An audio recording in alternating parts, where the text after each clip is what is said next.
The way in which Pope Francis is challenging the capitalist system is by saying we should create more encounter. He's not anti-capitalist, he's post-capitalist. Faith and finance, wealth and poverty, the hustle and bustle of the market, the quiet retreat found in a monastery. At a quick glance, faith and finance can seem to be diametrically opposed. But what does the Church actually teach about the economy?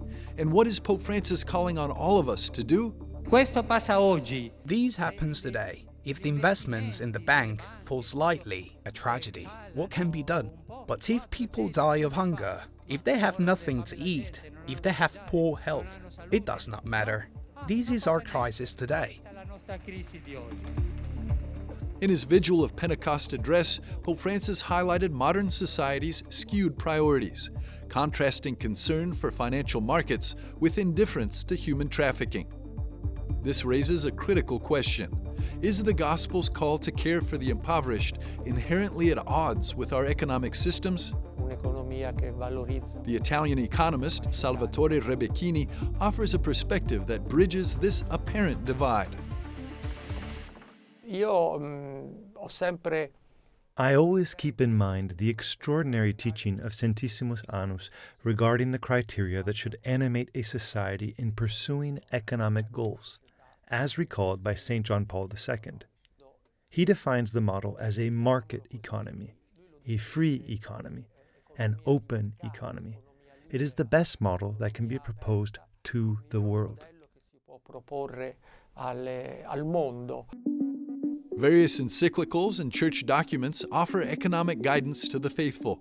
A key document is Centesimus Annus, written by Pope John Paul II in 1991, marking the centenary of Pope Leo XIII's Rerum Novarum. It connects Jesus' teaching to the industrial age, examining Cold War-era issues and still influencing economists today. The Gospel Father Christian Mendoza, a professor of economics at the Pontifical University of the Holy Cross in Rome, elaborates on this historical interplay between faith and economics.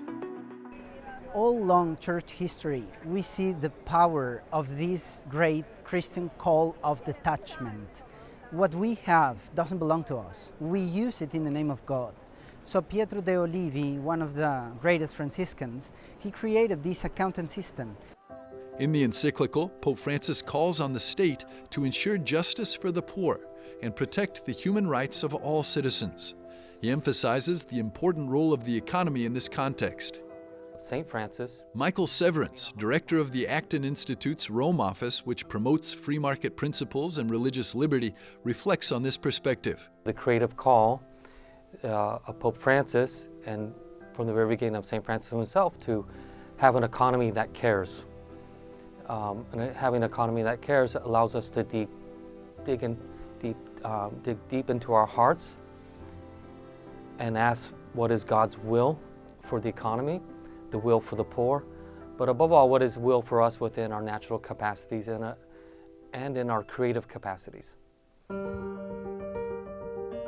Throughout the centuries, the Church has made calls to create a more humane society. In 2020, Pope Francis signed his encyclical Fratelli Tutti during a visit to Assisi. The document calls for a new kind of politics that rejects radical individualism and promotes the common good. Amid the global pandemic, the 87-year-old Pope uses the gospel story of the Good Samaritan and St. Francis of Assisi as guides for this vision. I think what the economy, a global economy, is dipping down into is basically what it fell short of during the pandemic in terms of its isolation. You have people working more for themselves, not with the company and not for the company, but for their own salary, their own gain. The Church itself has always been very concerned about humanity as a social project. We can only get to heaven, we can only save ourselves through helping each other.